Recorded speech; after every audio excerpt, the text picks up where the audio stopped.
Unmute yourself. Five more minutes. Come on. Hello sir. Jai Bhim, Jai Bharat, Namo Buddhaya. जय भीम जय sir, Bharat नमो बुद्धाय। जी sir Okay, ਮੇਰਾ very good. Question ਆ Thank you. ਮੈਂ Okay. ਕਦੋਂ ਦੀ wait ਕਰ ਰਹੀ ਸੀ ਕਿ ਮੈਨੂੰ ਆਪਣੇ ਕੁਐਸਚਨ ਦੇ ਮਤਲਬ ਕਿ ਜਵਾਬ ਮਿਲਣ, ਮਤਲਬ ਕਿ ਬਹੁਤ ਉਬਾਲ ਜਿਹਾ ਹੀ ਆ ਰਿਹਾ ਸੀ ਕਿ ਹਾਂ ਵੀ ਕਦੋਂ ਮੈਨੂੰ ਕੁਐਸਚਨ ਦੇ ਜਵਾਬ ਮਿਲਣਗੇ ਮੇਰੇ। Yes. ਸਰ ਫਰਸਟ ਕੁਐਸਚਨ ਆ ਮੇਰਾ, ਸਰ ਬੁੱਧਿਸਟ ਦੇ ਮੁਤਾਬਿਕ ਜਿਹੜਾ ਮਨੁੱਖ ਹੋਂਦ ਵਿੱਚ ਕਦੋਂ ਆਇਆ ਸੀ ਤੇ ਧਰਤੀ ਕਿਵੇਂ ਬਣੀ ਸੀ ਤੇ ਇਹ ਕਿੱਦਾਂ ਬਣੀ ਸੀ, ਇਹਦਾ ਕੀ ਵਿਸ਼ਵਾਸ ਆ ਬੁੱਧਿਸਟ ਮੁਤਾਬਿਕ? बस इको सवाल है। ਨਹੀਂ ਸਰ ਬਹੁਤ ਨੇ। दस दियो ना, बार बार आने की बजाय इको बारी सारे दस दियो। ਅੱਛਾ ਜੀ ਸਰ, ਜੇ ਬੁੱਧ ਧਰਮ ਕਹਿ ਰਿਹਾ ਹੈ ਕਿ ਹਾਂ ਵੀ ਤੁਹਾਨੂੰ ਜਿਹੜੀ ਆਪਣੀ ਪ੍ਰੋਬਲਮ ਆਪ ਹੀ ਖੁਦ ਸੋਲਵ ਕਰਨੀ ਪੈਂਦੀ ਹੈ ਤੇ ਫਿਰ ਸਾਨੂੰ ਧਰਮ ਦੀ ਕੀ ਲੋੜ ਆ, ਇਨਕਲੂਡਿੰਗ ਬੁੱਧ ਧਰਮ। ਫਿਰ ਤਾਂ ਅਸੀਂ ਜੇ ਸਾਨੂੰ ਧਰਮ ਦੀ ਲੋੜ, ਫਿਰ ਤਾਂ ਅਸੀਂ ਆਪਣੇ ਜਿਹੜੀ ਪ੍ਰੋਬਲਮ ਖੁਦ ਹੀ ਸੋਲਵ ਕਰ ਲਵਾਂਗੇ, ਹਨਾ। ਤੇ ਨੈਕਸਟ ਕੁਐਸਚਨ ਹੈਗਾ ਆ, ਜਦੋਂ ਗੌਤਮ ਬੁੱਧ ਜੀ ਨੇ ਮਤਲਬ ਕਿ ਭਿਕਸ਼ਾ ਮੰਗਣੀ ਸ਼ੁਰੂ ਕੀਤੀ ਸੀ, ਉਹਨਾਂ ਨੇ ਮਤਲਬ ਕਿ ਹਰ ਘਰ ਦੇ ਮੂਹਰੇ ਉਹ ਜਾਂਦੇ ਸੀ, ਉਹ ਬੋਲਦੇ ਸੀ ਬੁੱਧਮ ਸ਼ਰਨਮ ਗਛਾਮੀ, ਧੰਨਮ ਸ਼ਰਨਮ ਗਛਾਮੀ, ਮਤਲਬ ਕਿ ਐਵੇਂ ਬੋਲਦੇ ਸੀ। ਜਦ ਕਿ ਅੱਜ ਦੇ ਟਾਈਮ 'ਚ ਆਪਾਂ ਉਸ ਟਾਈਮ 'ਚ, ਉਸ ਤੋਂ ਬਾਅਦ ਥੋੜੇ ਟਾਈਮ 'ਚ ਦੇਖੇ ਆਏ ਕਿ ਹਾਂ ਵੀ ਹਰ ਕੋਈ ਜਿਹੜਾ ਭਿਕਸ਼ਾ ਮੰਗਦਾ ਸੀ, ਉਹ ਕਹਿੰਦਾ ਸੀ ਹਾਂ ਵੀ ਭਿਕਸ਼ਾ ਦੇ, ਏਦਾਂ ਮਤਲਬ ਕਿ ਕਹਿੰਦੇ ਸੀ। ਇਹ ਕਿਉਂ ਕਹਿੰਦੇ ਸੀ? ਤੇ ਉਸ ਤੋਂ ਪਹਿਲਾਂ ਉਹਨਾਂ ਨੇ ਇੱਕ ਪਹਿਲਾਂ ਦੱਸਦੇ ਰਹੇ ਸੀਗੇ, ਆਪਣੇ ਬੁੱਧ ਧਰਮ ਬਾਰੇ ਦੱਸ ਰਹੇ ਸੀ, ਉਹਨਾਂ ਨੇ ਇੱਕ ਸ਼ਬਦ ਵਿੱਚ ਯੂਜ਼ ਕੀਤਾ ਸੀ ਨਾਗਰਾਜ।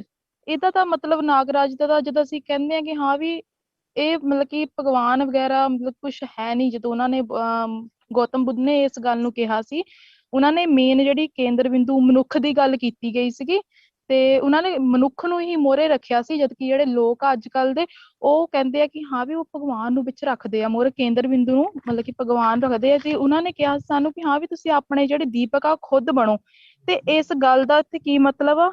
ਤੇ ਇੱਕ ਹੋਰ ਬੇਟੀ ਨੇ ਇੱਥੇ ਮਤਲਬ ਕਿ ਕੁੜੀ ਨੇ ਇੱਕ ਗੱਲ ਕਹੀ ਸੀ, ਕਹਿੰਦੇ ਕਿ ਹਾਂ ਵੀ ਰੱਬ ਨੇ ਸਾਨੂੰ ਦੋ ਹੱਥ ਦਿੱਤੇ ਆ ਤੇ ਹਨਾ ਸਾਨੂੰ ਕਮਾਉਣਾ ਪਊਗਾ। ਮੈਨੂੰ ਇਹ ਦੱਸੋ ਰੱਬ ਕੌਣ ਆ? ਜੇ ਹੈਗਾ ਤੇ ਇਸ ਦੁਨੀਆ ਤੇ ਜਿਹੜੇ ਲੋਕ ਮਰ ਰਹੇ ਉਹਨਾਂ ਨੂੰ ਬਚਾਉਂਦਾ ਕਿਉਂ ਨਹੀਂ? ਰੱਬ ਤਾਂ ਹਮੇਸ਼ਾ ਆਪਣੇ ਸਾਰਿਆਂ ਦੀ ਭਲਾਈ ਸੋਚਦੇ ਆ। ਤੇ ਉਸ ਤੋਂ ਬਾਅਦ ਇੱਕ ਹੋਰ ਸਵਾਲ ਆ, ਇੱਕ ਕੁੜੀ ਨੇ ਗੱਲ ਕਹੀ ਸੀ ਕਿ ਹਾਂ ਵੀ ਕਰਮ, ਸਾਨੂੰ ਆਪਣੇ ਕਰਮ ਜੋ ਵੀ ਆ ਉਹ ਇੱਥੇ ਭੋਗਣੇ ਪੈਣੇ ਆ। ਜਦ ਕਿ ਮੇਰੇ ਅਕੋਰਡਿੰਗ ਜਿਹੜੇ ਆ ਕਰਮ ਜੋ ਵੀ ਆ ਨਾ, ਇਹ ਮਨੂਵਾਦ ਦੀ ਸੋਚ ਆ ਤੇ ਕਰਮ ਵਗੈਰਾ ਕੁਛ ਨਹੀਂ ਹੁੰਦੇ, ਮਨੁੱਖ ਆਪਣੀ ਜ਼ਿੰਦਗੀ ਜਿਹੜੀ ਆ ਖੁਦ ਜਿਉਂਦਾ ਆ। ਤੇ ਮੈਨੂੰ ਮਤਲਬ ਕਿ ਇਹਨਾਂ ਸਾਰੇ ਸਵਾਲਾਂ ਦੇ ਜਵਾਬ ਚਾਹੀਦੇ, ਜਿੰਨੇ ਵੀ ਹੁਣ ਮੈਂ ਤੁਹਾਨੂੰ ਦੱਸਦੇ ਆ। ਪਹਿਲੇ ਨਾਮ ਚ ਪੂਨਮ ਸ਼ਰਮਾ ਹੀ ਹੈ ਨਾ ਨਾਮ ਤੁਹਾਡਾ? ਹਾਂਜੀ ਸਰ, ਮੇਰਾ ਨਾਮ ਪੂਨਮ ਸ਼ਰਮਾ ਹੀ ਆ। ਅੱਛਾ ਬੈਲ ਸਾਹਿਬ, ਇਹ ਸੋ ਸਰਪ੍ਰਾਈਜ਼ ਚੀਜ਼ ਆ ਤੁਹਾਡੇ ਲਈ। नहीं, ਮੈਨੂੰ ਬਹੁਤ ਅੱਛਾ ਲੱਗਿਆ ਕਿ ਉਹਨਾਂ ਨੇ ਬਹੁਤ ਜ਼ਿਆਦਾ ਸਵਾਲ ਕਰ ਦਿੱਤੇ ਆ। ਮੈਨੂੰ ਲੱਗਦਾ ਹੈ ਕਿ 1 ਜਾਂ 2 ਮਿੰਟਾਂ ਦੇ ਵਿੱਚ ਉਹਨਾਂ ਦਾ ਜਵਾਬ ਦੇਣਾ ਮੁਸ਼ਕਲ ਹੈ। ਮੈਂ ਉਹਨਾਂ ਨੂੰ ਸਾਹਿਬ ਤੁਸੀਂ ਇਸ ਚੀਜ਼ ਲਈ ਪਹਿਲਾਂ ਤੁਸੀਂ 30 ਮਿੰਟ ਲਓ, ਬਟ ਇਹਦੇ ਬੱਚੇ ਦੇ ਕੁਆਰੀ ਸਾਰੇ ਸਵਾਲ ਜਿਹੜੇ ਨਾ ਉਹ ਕਲੀਅਰ ਹੋਣੇ ਚਾਹੀਦੇ ਆ। ਪਤਾ ਕੀ ਯਾਰ, ਉਧਰ ਰਵੀ ਉਧਰ ਰਵੀ ਸਾਹਿਬ ਤਾਂ ਕਹਿ ਰਹੇ ਨੇ ਕਿ 5 ਮਿੰਟ ਦੇ ਵਿੱਚ ਆਪਾਂ ਨੂੰ ਮੀਟਿੰਗ ਵਾਈਂਡ ਅਪ ਕਰਨੀ ਹੈ। ਤੁਸੀਂ ਕਹਿੰਦੇ ਹੋ ਅੱਧਾ ਘੰਟਾ ਲਾਓ। ਹਲੇ ਭੰਤੇ ਜੀ ਨੇ ਵੀ ਆਪਣੇ ਮਤਲਬ ਸਮ ਅਪ ਕਰਨਾ ਕਿ ਜੋ ਕੁਝ ਉਹਨਾਂ ਨੇ ਮਤਲਬ ਨੋਟ ਕੀਤਾ। ਤੇ ਇਸ ਕਰਕੇ ਆਪਾਂ ਅਗਰ ਇਸ ਵਿਸ਼ੇ ਨੂੰ ਅਗਲੇ ਹਫਤੇ ਲਈ ਰੱਖ ਲਈਏ ਤਾਂ ਅੱਛਾ ਨਹੀਂ ਲੱਗੂਗਾ। ਨਹੀਂ ਤੁਸੀਂ ਪ੍ਰੋਟੋਕਾਲ ਛੱਡ ਦਿਓ, ਬਟ ਇਹ ਬਹੁਤ ਜ਼ਰੂਰੀ ਆ। ਚਲੋ ਬੈਲ ਸਾਹਿਬ ਜੀ ਕਰੋ, ਇਹਨਾਂ ਨੂੰ ਫਿਰ ਥੋੜਾ ਸ਼ਾਰਟ ਵਿੱਚ ਫਿਰ ਕੀਤਾ ਜਾਵੇ ਤਾਂ ਵਧੀਆ ਗੱਲ ਆ, ਕਿਉਂਕਿ 3 ਘੰਟੇ ਤੋਂ ਬਾਅਦ ਫਿਰ ਡਾਊਨਲੋਡ ਕਰਨੀ ਆਪਾਂ ਨੂੰ ਰਿਕਾਰਡਿੰਗ ਜਿਹੜੀ ਔਖੀ ਹੋ ਜਾਂਦੀ ਆ। ਤੇ ਤੁਸੀਂ ਜਿੰਨੀ ਜਲਦੀ ਇਹਨੂੰ ਜਵਾਬ ਦੇ ਸਕੋ ਤਾਂ ਵਧੀਆ ਗੱਲ ਆ। ਸਵਾਲ ਹੈ। ਜੈ ਭੀਮ, ਜੈ ਭਾਰਤ, ਨਮੋ ਬੁੱਧਾਏ। ਮਿਸ ਪੂਨਮ ਸ਼ਰਮਾ ਜੀ ਨੇ ਕੁਝ ਸਵਾਲ ਕੀਤੇ ਆ, ਜਿਨ੍ਹਾਂ ਵਿੱਚ ਉਹਨਾਂ ਦੇ ਸਵਾਲ ਇਸ ਤਰ੍ਹਾਂ ਹਨ ਕਿ ਧਰਤੀ ਨੂੰ ਕਿਸ ਨੇ ਬਣਾਇਆ, ਧਰਤੀ ਕਦੋਂ ਬਣੀ, ਕਦੋਂ ਹੋਂਦ 'ਚ ਆਈ, ਮਨੁੱਖ ਦਾ ਜਨਮ ਕਦੋਂ ਹੋਇਆ, ਕਿੱਦਾਂ ਹੋਇਆ, ਧਰਮ ਦੀ ਮਨੁੱਖ ਨੂੰ ਲੋੜ ਕਿਉਂ ਪੈਂਦੀ ਆ, ਰੱਬ ਕੀ ਹੁੰਦਾ ਆ, ਇਸ ਤਰ੍ਹਾਂ ਦੇ ਕੁਝ ਸਵਾਲ। ਮਿਸ ਪੂਨਮ ਸ਼ਰਮਾ ਵੱਲੋਂ ਕੀਤੇ ਗਏ, ਜੋ ਆਪ ਜੀ ਨੇ ਸੁਣੇ ਵੀ ਹਨ। ਸੋ ਮੈਂ ਮਿਸ ਪੂਨਮ ਸ਼ਰਮਾ ਜੀ ਨੂੰ ਕੁਝ ਸਵਾਲਾਂ ਦੇ ਜਵਾਬ ਦੇਣਾ ਚਾਹੁੰਦਾ ਕਿ ਬੁੱਧਿਸਟ ਦੇ ਅਨੁਸਾਰ ਇਹਨਾਂ ਸਵਾਲਾਂ ਦੇ ਕੀ ਜਵਾਬ ਹੈ। ਸੋ ਮਿਸ ਪੂਨਮ ਸ਼ਰਮਾ ਜੀ, ਤਥਾਗਤ ਭਗਵਾਨ ਬੁੱਧ ਨੇ ਆਪੋ ਦੀਪੋ ਭਵੋ ਜੋ ਸ਼ਬਦ ਬੋਲਿਆ ਸੀ, ਉਹ ਇਸੇ ਲਈ ਬੋਲਿਆ ਸੀ ਕਿ ਆਪਣੇ ਮਾਲਕ ਖੁਦ ਬਣੋ। ਜੇਕਰ ਤੁਸੀਂ ਇਹਨਾਂ ਸਵਾਲਾਂ ਦੇ ਜਵਾਬ ਕਿਸੇ ਤੋਂ ਪੁੱਛੋਗੇ ਫਿਰ ਤੁਸੀਂ ਆਪਣੇ ਮਨ ਦੇ ਮਾਲਕ ਕਿੱਦਾਂ ਹੋਵੋਗੇ? ਕਿਉਂਕਿ ਤੁਹਾਨੂੰ ਤੁਹਾਡੇ ਇਹਨਾਂ ਸਵਾਲਾਂ ਦਾ ਜਵਾਬ ਕੋਈ ਵੀ ਇਨਸਾਨ ਸਹੀ ਨਹੀਂ ਦੇ ਸਕਦਾ। ਇਹਨਾਂ ਸਵਾਲਾਂ ਦਾ ਜਵਾਬ ਕੋਈ ਵੀ ਸਹੀ ਨਹੀਂ ਦੇ ਸਕਦਾ, ਕਿਉਂਕਿ ਇਸ ਬ੍ਰਹਿਮੰਡ ਦੀ ਖੋਜ ਦੇ ਵਿੱਚ ਬਹੁਤ ਵਿਗਿਆਨਿਕ ਲੱਗੇ ਹੋਏ ਆ, ਪਰ ਸਾਡੀ ਜਿਹੜੀ ਇਹ ਧਰਤੀ ਆ, ਇਹ ਇਸ ਬ੍ਰਹਿਮੰਡ ਦੇ ਵਿੱਚ ਇੱਕ ਕਣ ਦੇ ਬਰਾਬਰ ਵੀ ਨਹੀਂ ਹੈ। ਇਸ ਪੂਰਨ ਬ੍ਰਹਿਮੰਡ ਦੇ ਵਿੱਚ ਔਰ ਇੱਕ ਮਨੁੱਖ ਜੀਵ ਇਸ ਧਰਤੀ ਦੇ ਉੱਪਰ ਇੱਕ ਕਣ ਦੇ ਬਰਾਬਰ ਨਹੀਂ ਹੈ। ਤਾਂ ਸੋਚੋ ਇਸ ਪੂਰਨ ਬ੍ਰਹਿਮੰਡ ਦੇ ਵਿੱਚ ਇੱਕ ਇਨਸਾਨ ਦੀ ਕੀ ਵੈਲਿਊ ਹੋਵੇਗੀ, ਕੀ ਔਕਾਤ ਹੋਵੇਗੀ। ਔਰ ਇਨਸਾਨ ਹਾਲੇ ਤੱਕ ਚੰਦਰਮਾ ਦੇ ਨਾਲ 1-2 ਗ੍ਰਹਿਾਂ ਤੱਕ ਹੋਰ ਤੱਕ ਪਹੁੰਚ ਪਾਇਆ ਆ, ਉਹਦਾ ਵੀ ਹਾਲੇ ਤੱਕ ਰਹੱਸਿਆ ਪੂਰੀ ਤਰ੍ਹਾਂ ਨਹੀਂ ਜਾਣ ਸਕਿਆ। ਇਹ ਪੂਰਨ ਬ੍ਰਹਿਮੰਡ ਦਾ ਰਹੱਸਿਆ ਕੋਈ ਵੀ ਇਨਸਾਨ ਨਹੀਂ ਜਾਣ ਸਕਦਾ ਹਾਲੇ ਤੱਕ। ਔਰ ਇੱਕ ਸਮਿਕ ਸੰਬੁੱਧ ਜਿਹਨੂੰ ਇਸ ਪੂਰਨ ਬ੍ਰਹਿਮੰਡ ਦਾ ਸਭ ਪੂਰਾ ਗਿਆਨ ਹੋ ਜਾਂਦਾ ਆ, ਉਹ ਇਸ ਬ੍ਰਹਿਮੰਡ ਨੂੰ ਜਾਣ ਜਾਂਦਾ ਆ। ਸਮਿਕ ਸੰਬੁੱਧ ਤੋਂ ਭਾਵ ਹੈ 100% ਗਿਆਨਵਾਨ। ਪਰ ਉਹ ਸਮਿਕ ਸੰਬੁੱਧ ਵੀ ਸਾਨੂੰ ਇਹੀ ਗੱਲ ਕਹਿ ਕੇ ਆਏ ਆ ਕਿ ਆਪੋ ਦੀਪੋ ਭਵ, ਆਪਣੇ ਮਾਲਕ ਖੁਦ ਬਣੋ, ਕਿਸੇ ਨੂੰ ਆਪਣਾ ਮਾਲਕ ਨਾ ਬਣਾਓ। ਗੁਰੂ ਰਵਿਦਾਸ ਜੀ ਕਹਿੰਦੇ ਆ, ਪਰਾਤੰਤਰਤਾ ਹੀ ਪਾਪ ਹੈ, ਪਰਾਤੰਤਰਤਾ ਰੇ ਮੀਤ, ਪਰਾਤੰਤਰ ਦਾਸੇ ਕੌਣ ਕਰੇ ਹੈ ਪ੍ਰੀਤ। ਕਿ ਅਗਰ ਤੁਹਾਡਾ ਮਾਲਕ ਕੋਈ ਆ, ਤੁਸੀਂ ਪਰਾਏ ਦੇ ਅੰਡਰ 'ਚ ਆ, ਪਰਾਤੰਤਰ ਮਤਲਬ ਪਰਾਏ ਦੇ ਅੰਡਰ ਦੇ ਵਿੱਚ, ਤਾਂ ਫਿਰ ਤੁਸੀਂ ਹੀਣ ਹੋਵੋਗੇ, ਤੁੱਛ ਹੋਵੋਗੇ, ਛੋਟੇ ਰਹੋਗੇ। ਆਪਣੇ ਆਪ ਨੂੰ ਤੁਸੀਂ ਛੋਟਾ ਆਪ ਬਣਾ ਰਹੇ ਆ, ਤੁਹਾਨੂੰ ਕੋਈ ਛੋਟਾ ਔਰ ਵੱਡਾ ਨਹੀਂ ਬਣਾ ਸਕਦਾ। ਤੁਸੀਂ ਆਪਣੇ ਆਪ ਨੂੰ ਛੋਟਾ ਬਣਾ ਰਹੇ ਆ। ਜੇਕਰ ਤੁਸੀਂ ਗਿਆਨਵਾਨ ਆ, ਗਿਆਨ ਦੇ ਵਿੱਚ ਤੁਹਾਨੂੰ ਤੁਹਾਡੇ ਸਾਰੇ ਸਵਾਲਾਂ ਦੇ ਜਵਾਬ ਤੁਹਾਨੂੰ ਖੁਦ ਨੂੰ ਮਿਲਦੇ ਰਹਿਣੇ ਆ। ਜਿੱਦਾਂ ਕਿਸੇ ਚੀਜ਼ ਦਾ ਸਵਾਦ ਲੈਣਾ ਹੋਵੇ ਤਾਂ ਸਾਨੂੰ ਉਸ ਨੂੰ ਆਪਣੀ ਜੀਭ ਦੇ ਨਾਲ ਟੱਚ ਕਰਨਾ ਪੈਂਦਾ ਹੈ, ਫਿਰ ਹੀ ਸਾਨੂੰ ਸਾਡੀ ਜੀਭ ਦੇ ਰਸ ਦੇ ਰਾਹੀਂ ਉਸ ਦੀ ਅਨੁਭੂਤੀ ਹੁੰਦੀ ਹੈ ਕਿ ਇਹ ਮਿੱਠੀ ਆ, ਕੌੜੀ ਆ, ਖੱਟੀ ਆ, ਕਿਸ ਤਰ੍ਹਾਂ ਦੀ ਆ। ਜੇਕਰ ਤੁਸੀਂ ਦੂਸਰੇ ਇਨਸਾਨ ਨੂੰ ਪੁੱਛੋਗੇ ਤਾਂ ਉਹ ਤੁਹਾਨੂੰ ਉਹਦੇ ਕਹੂਗਾ ਮਿੱਠੀ ਆ, ਖੱਟੀ ਆ, ਕੌੜੀ ਆ, ਪਰ ਤੁਸੀਂ ਉਹਦਾ 100% ਜਿਹੜਾ ਆ ਉਹ ਆਪਣੀ ਜੀਭ ਦੇ ਉੱਪਰ ਰੱਖ ਕੇ ਹੀ ਦੱਸ ਸਕੋਗੇ। ਔਰ ਉਹ ਤੁਹਾਡਾ ਖੁਦ ਦਾ ਆਪਣਾ ਗਿਆਨ ਹੋਵੇਗਾ। ਔਰ ਉਸ ਦੇ ਲਈ ਤੁਸੀਂ ਕਿਸੇ ਨਾਲ ਬਹਿਸ ਵੀ ਸਕਦੇ ਆ ਕਿ ਮੈਂ ਤਾਂ ਜਿਹੜੀ ਚੀਜ਼ ਖਾਧੀ ਆ ਉਹ ਮਿੱਠੀ ਸੀ ਜਾਂ ਕੌੜੀ ਸੀ, ਤੁਸੀਂ ਕਿੱਦਾਂ ਮਿੱਠੀ ਕਹਿ ਸਕਦੇ? ਕਿਉਂਕਿ ਤੁਸੀਂ ਖੁਦ ਉਹਦਾ ਅਨੁਭਵ ਕੀਤਾ ਆ। ਜਿਹੜਾ ਦਰਦ ਤੁਹਾਡੇ ਹੋ ਰਿਹਾ ਆ, ਉਹਦਾ ਦਰਦ ਦਾ ਤੁਹਾਡੇ ਮਾਤਾ ਪਿਤਾ ਵੀ ਉਸ ਦਰਦ ਨੂੰ ਨਹੀਂ ਝੇਲ ਸਕਦੇ, ਅਨੁਭੂਤੀ ਨਹੀਂ ਲੈ ਸਕਦੇ। ਸਿਰਫ ਤੁਹਾਨੂੰ ਹੀ ਉਸ ਦੀ ਅਨੁਭੂਤੀ ਹੋ ਰਹੀ ਆ। ਔਰ ਤੁਸੀਂ ਵੀ ਕਿਸੇ ਦਰਦ ਦੀ ਅਨੁਭੂਤੀ ਆਪਣੇ ਸਰੀਰ ਦੇ ਉੱਪਰ ਨਹੀਂ ਲੈ ਸਕਦੇ, ਭਾਵੇਂ ਜਿੰਨਾ ਮਰਜ਼ੀ ਉਸ ਨੂੰ ਦਰਦ ਕਿਉਂ ਨਾ ਹੁੰਦਾ ਹੋਵੇ। ਕੋਈ ਬਿਮਾਰ ਹੋ ਜਾਵੇ, ਉਸ ਦੀ ਦਵਾਈ ਤੁਸੀਂ ਖਾ ਕੇ ਉਸ ਨੂੰ ਠੀਕ ਨਹੀਂ ਕਰ ਸਕਦੇ। ਕੋਈ ਭੁੱਖਾ ਹੋਵੇ, ਤੁਸੀਂ ਰੋਟੀ ਖੁਦ ਖਾ ਲਵੋ, ਉਸ ਨੂੰ ਤੁਸੀਂ ਭੁੱਖ ਉਹਦੀ ਖਤਮ ਨਹੀਂ ਕਰ ਸਕਦੇ। ਕੋਈ ਪਿਆਸਾ ਹੋਵੇ, ਤੁਸੀਂ ਪਾਣੀ ਪੀ ਲਓ, ਉਸ ਦੀ ਪਿਆਸ ਨਹੀਂ ਮਿਟ ਸਕਦੀ। ਇਸੇ ਤਰ੍ਹਾਂ ਤੁਹਾਡੇ ਜਿਹੜੇ ਸਵਾਲ ਆ, ਇਹ ਤੁਹਾਡੇ ਮਨ ਦੇ ਅੰਦਰਲੇ ਸਵਾਲ ਆ, ਇਹਨਾਂ ਦਾ ਜਿਹੜਾ ਜਵਾਬ ਆ ਉਹ ਵੀ ਤੁਹਾਡੇ ਮਨ ਦੇ ਅੰਦਰੋਂ ਤੁਹਾਨੂੰ ਮਿਲੇਗਾ, ਤਦ ਤੁਹਾਨੂੰ ਅਨੁਭੂਤੀ, ਤੁਹਾਨੂੰ ਉਸ ਦੀ ਸ਼ਾਂਤੀ ਮਿਲੇਗੀ। ਨਹੀਂ ਤਾਂ ਹਰ ਇੱਕ ਦਿੱਤਾ ਹੋਇਆ ਸਵਾਲ ਦਾ ਜਵਾਬ ਤੁਹਾਨੂੰ ਹੋਰ ਵਿਆਕੁਲ ਕਰੇਗਾ, ਤੁਹਾਡੇ ਅੰਦਰ ਹੋਰ ਸਵਾਲ ਪੈਦਾ ਕਰੇਗਾ। ਔਰ ਜਿੰਨੇ ਧਰਮ ਅੱਜ ਤੁਸੀਂ ਦੇਖ ਰਹੇ ਆ, ਹਿੰਦੂ, ਮੁਸਲਿਮ, ਸਿੱਖ, ਇਹਨਾਂ ਨੇ ਉਹਨਾਂ ਸਵਾਲਾਂ ਦੇ ਜਵਾਬ ਆਪ ਖੁਦ ਦਿੱਤੇ ਆ। ਕੋਈ ਇਨਸਾਨ ਕਹਿ ਰਿਹਾ ਹੈ ਕਿ ਮੈਂ ਹੀ ਮੁਕਤੀ ਦਾਤਾ ਹਾਂ, ਮੈਂ ਹੀ ਤੁਹਾਨੂੰ ਦੂਰ ਪਹੁੰਚਾਊਂਗਾ, ਤੁਹਾਨੂੰ ਤੁਸੀਂ ਮੇਰੇ ਤੱਕ ਸੀਮਤ ਹੋ ਜਾਓ। ਭਗਵਾਨ ਬੁੱਧ ਨੇ ਇੱਦਾਂ ਦੀ ਗੱਲ ਨਹੀਂ ਕੀਤੀ। ਭਗਵਾਨ ਬੁੱਧ ਨੇ ਤੁਹਾਨੂੰ ਹੀ ਤੁਹਾਡਾ ਮਾਲਕ ਬਣਾਤਾ ਹੈ, ਕਿਸੇ ਦੀ ਕਹਿਣਾ ਮੰਨਣਾ ਹੀ ਨਹੀਂ।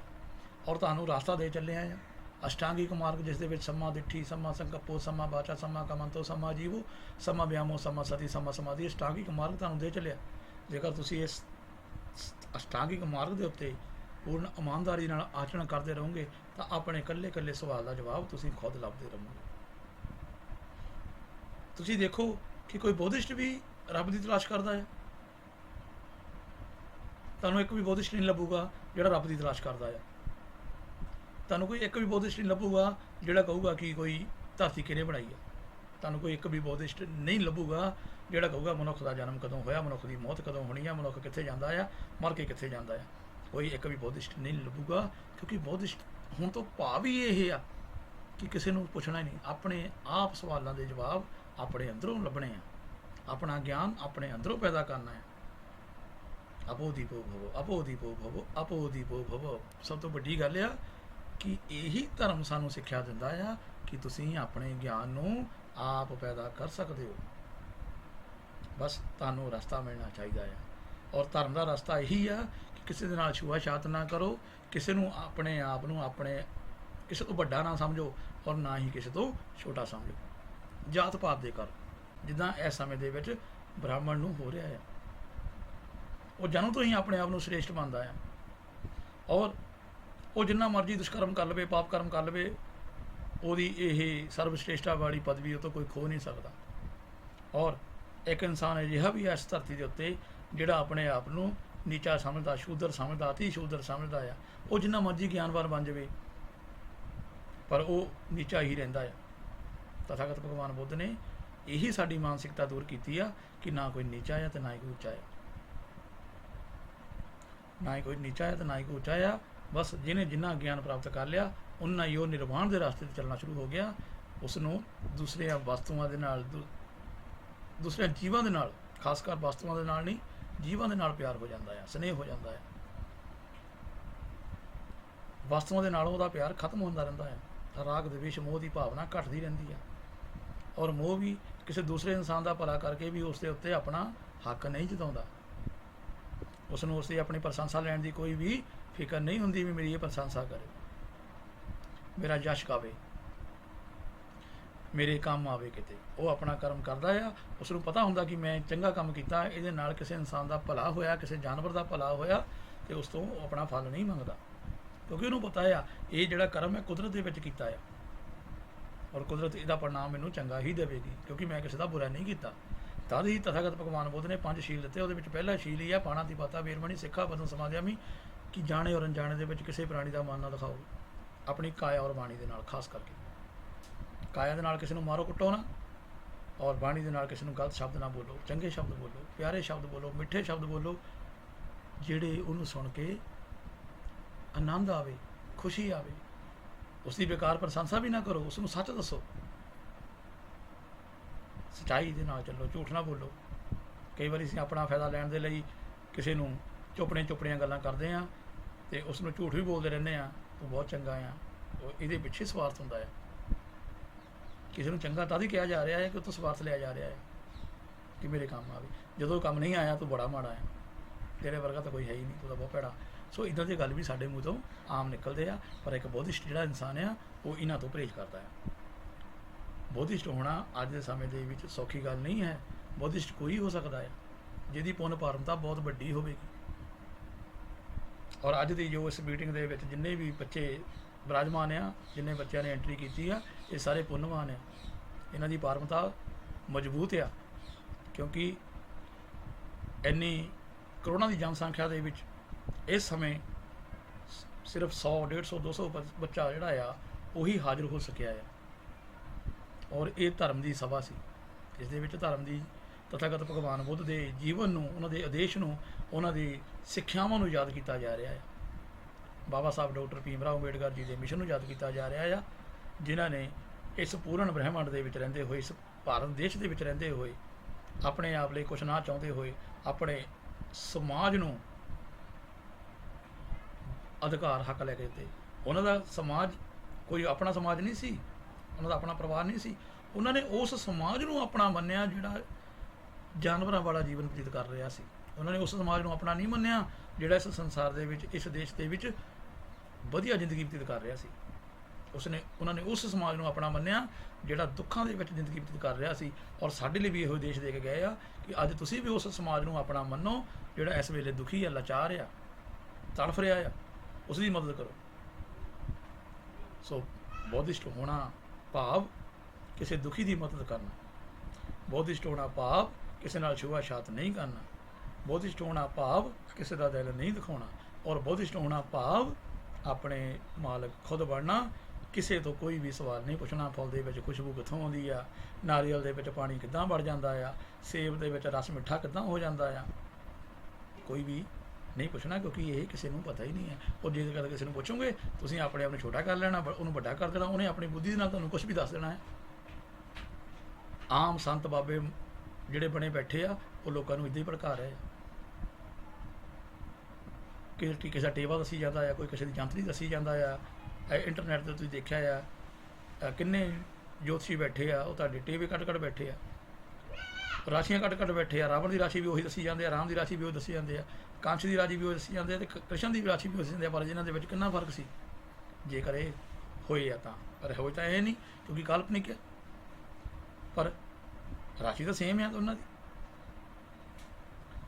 ਸੋ ਮਿਸ ਪੂਨਮ ਸ਼ਰਮਾ ਜੀ, ਬੁੱਧਿਸਟ ਹੋਣ ਤੋਂ ਭਾਵ ਆ ਆਪੋ ਦੀਪੋ ਭਵ, ਆਪਣੇ ਮਾਲਕ ਖੁਦ ਬਣ ਜਾਓ। ਆਪਣੇ ਸਵਾਲਾਂ ਦੇ ਜਵਾਬ ਅਸ਼ਟਾਂਗਿਕ ਮਾਰਗ ਚੱਲਦੇ ਹੋਏ ਲੱਭੋ। ਤੁਸੀਂ ਵੀ ਬੌਧਿਸਟ ਹੋ। ਆਪਣੇ ਮਨ ਨੂੰ ਇੰਨਾ ਤੇਜ਼ ਕਰ ਲਓ, ਇੰਨਾ ਮਜ਼ਬੂਤ ਕਰ ਲਓ ਕਿ ਉਹ ਸਾਰੇ ਸੰਸਾਰ ਦਾ ਰਹੱਸ ਖੁਦ ਜਾਣ ਲਵੇ। ਪਰ ਸੱਚਾਈ ਇਹ ਆ ਕਿ ਉਹ ਰਹੱਸ ਜਦੋਂ ਵੀ ਤੁਸੀਂ ਮੂੰਹ ਦੇ ਰਾਹੀਂ ਕਿਸੇ ਨੂੰ ਦੱਸੋਗੇ ਉਦੋਂ ਹੀ ਝੂਠ ਹੋ ਜਾਂਦਾ ਆ। ਇਸ ਸੰਸਾਰ ਦਾ ਇਹ ਵੀ ਨਿਯਮ ਹੈ, ਸੱਚ ਕਿਸੇ ਨੂੰ ਦੱਸ ਹੀ ਨਹੀਂ ਸਕਦੇ ਅਸੀਂ। ਸੱਚ ਸਿਰਫ ਆਪਣੀ ਅਨੁਭੂਤੀ 'ਤੇ ਹੀ ਦੱਸਿਆ ਜਾਂਦਾ ਆ। ਪ੍ਰਗਿਆ ਪ੍ਰਤੱਖ ਗਿਆਨ, ਤਦੇ ਉਹਨਾਂ ਨੇ ਕਿਹਾ ਦੀਗੰਗ ਵਾਸ ਸੰਤੋ ਦੀਗੰਗ ਅਸਰ ਸਾਮਿਤੀ ਪਜਾਨਾਤੀ। ਪਜਾਨਾਤੀ ਦਾ ਮਤਲਬ ਹੈ ਪ੍ਰਗਿਆ ਦੇ ਨਾਲ ਜਾਣਨਾ, ਆਪਣੀ ਪ੍ਰਤੱਖ ਗਿਆਨ ਨੂੰ ਜਾਣਨਾ, ਕਿਸੇ ਕੋ ਨਹੀਂ ਪੁੱਛਣਾ, ਆਪ ਜਾਣਨਾ। ਤੁਹਾਡਾ ਸਵਾਸ ਤੁਹਾਨੂੰ ਲੰਬਾ ਆ ਛੋਟਾ ਆ, ਸਿਰਫ ਤੁਸੀਂ ਹੀ ਜਾਣ ਸਕਦੇ ਆ। ਕੋਈ ਬਾਹਰਲਾ ਬੰਦਾ ਬੈਠਾ ਇਹ ਜਾਣ ਹੀ ਨਹੀਂ ਸਕਦਾ।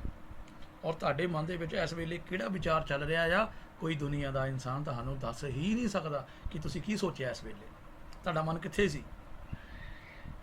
ਇਹ ਸਮੇਂ ਸੰਬੁੱਧ ਕੋ ਪਾਵਰਾਂ ਹੁੰਦੀਆਂ, ਪਰ ਸਮੇਂ ਸੰਬੁੱਧ ਕਿਸੇ ਨੂੰ ਵੀ ਨਹੀਂ ਦੱਸਦਾ, ਕਿਉਂਕਿ ਉਹ ਜਿਸ ਰਸਤੇ ਚੱਲਿਆ ਹੁੰਦਾ ਆ ਉਹ ਕਿਸੇ ਨੂੰ ਦੂਸਰਾ ਕਿੱਦਾਂ ਮੋੜ ਦਊਗਾ ਕਿ ਮੈਂ ਤਾਂ ਖੁਦ ਆਪਣੇ ਸਹਾਰੇ ਚੱਲ ਕੇ ਆਇਆ ਆ, ਮੈਂ ਕਿਸੇ ਨੂੰ ਕਿੱਦਾਂ ਕਹਿ ਦੇਵਾਂ ਵੀ ਮੇਰੀ ਫੌੜੀ ਦੇ ਰਸਤੇ ਚੱਲ ਕੇ ਇੱਥੇ ਤੱਕ ਪਹੁੰਚ।